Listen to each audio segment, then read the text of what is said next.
शुरू करते हैं। देखिए पहला क्वेश्चन, अर्धनरेश्वर पाठ के लेखक कौन है?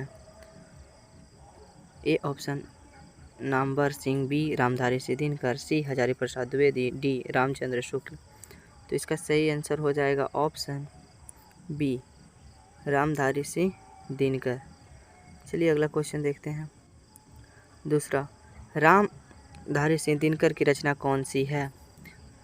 ए उसने कहा था, बी जुट्ठन, सी तिरिच, डी अर्धनरेश्वर। तो इसका सही आंसर हो जाएगा डी अर्धनरेश्वर। अगला क्वेश्चन देखिए तीसरा, दिनकर जी का जन्म बिहार के किस जिले में हुआ था?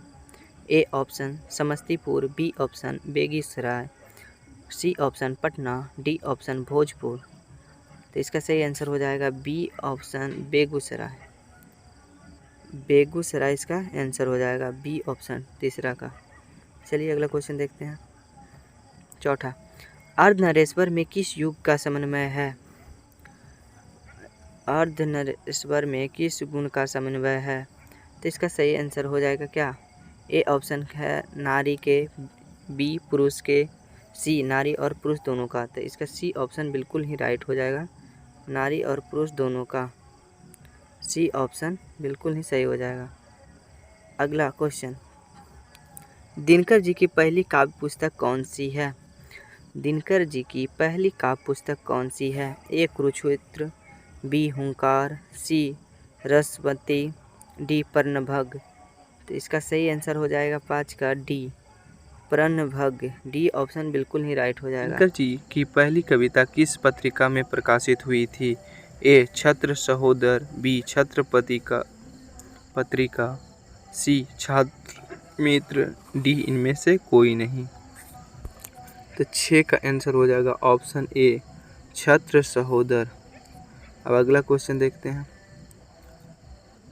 दिनकर जी की पहली कविता कब प्रकाशित हुई? दिनकर जी की पहली कविता कब प्रकाशित हुई थी? तो इसका सही आंसर हो जाएगा ऑप्शन बी 1925 ईस्वी में। अगला क्वेश्चन देखते हैं।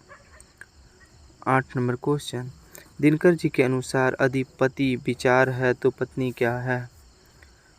दिनकर जी के अनुसार अधिपति विचार है तो पत्नी क्या है? ए ऑप्शन विधि, बी समझ, सी भावना, डी इनमें से कोई नहीं। तो 8 का सही आंसर हो जाएगा भावना। सी ऑप्शन बिल्कुल ही राइट हो जाएगा। अगला क्वेश्चन देखिए, बुद्ध और महावीर ने नारियों को कौन सा अधिकार दिया है? ए सांस लेने का, बी भिक्षुनी होने का, सी पति के त्याग का, डी इनमें से कोई नहीं। तो 9 का भी आंसर सही हो जाएगा बी भिक्षुनी होने का। बी ऑप्शन बिल्कुल ही राइट है।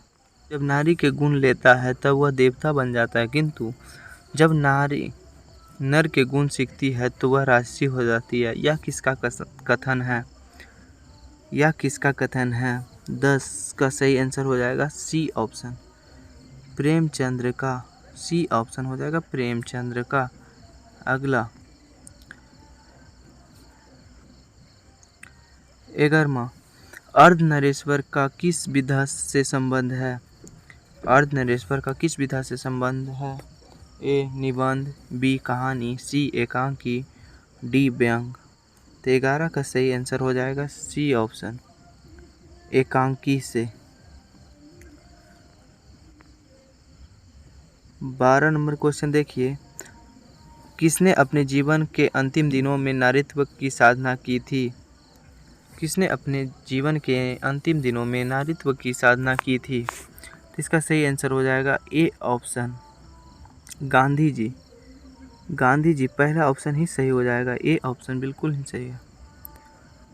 अगला क्वेश्चन देखिए, अर्धनरेश्वर शंकर और पार्वती का किस प्रकार का रूप है? अर्धनरेश्वर शंकर और पार्वती का किस प्रकार का रूप है? तो इसका सही हो जाएगा 13 का सही आंसर हो जाएगा बी ऑप्शन कल्पित रूप है। ठीक है, बी ऑप्शन बिल्कुल ही सही हो जाएगा। अब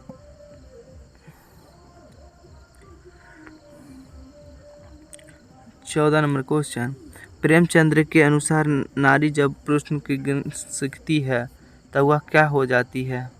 तो इसका सही आंसर हो जाएगा साहसी कोमल, ये तो नहीं होगा। डी ऑप्शन बिल्कुल ही राइट हो जाएगा, राक्षसी। 15 निम्नलिखित में कौन सी रचना दिनकर जी की नहीं है? 15 नंबर क्वेश्चन, निम्नलिखित में कौन सी रचना दिनकर जी की नहीं है? तो इसका सही आंसर क्या होगा? उर्वशी तो इनका ही है, रश्मि रथी भी है, कुरुक्षेत्र भी है। सी ऑप्शन बिल्कुल ही सही हो जाएगा। जुठन इनका नहीं है, ठीक है, तो सी ऑप्शन इसका राइट हो जाएगा। अगला देखिए 16 नंबर क्वेश्चन, निम्नलिखित में कौन सी रचना दिनकर जी की है? 16 नंबर क्वेश्चन, निम्नलिखित में से कौन सी रचना दिनकर जी की है? तो इसका सही आंसर क्या हो जाएगा? परशुराम की प्रतीक्षा। बी ऑप्शन बिल्कुल ही राइट हो जाएगा, परशुराम की प्रतीक्षा। अगला क्वेश्चन देखिए, दिनकर को किस कृति पर भारतीय ज्ञानपीठ पुरस्कार प्राप्त हुआ? दिनकर जी को किस कृति पर भारतीय ज्ञानपीठ पुरस्कार प्राप्त हुआ? तो अर्धनारीश्वर नहीं होगा, उर्वशी बिल्कुल ही सही हो जाएगा। बी ऑप्शन राइट हो जाएगा इसका, उर्वशी पर।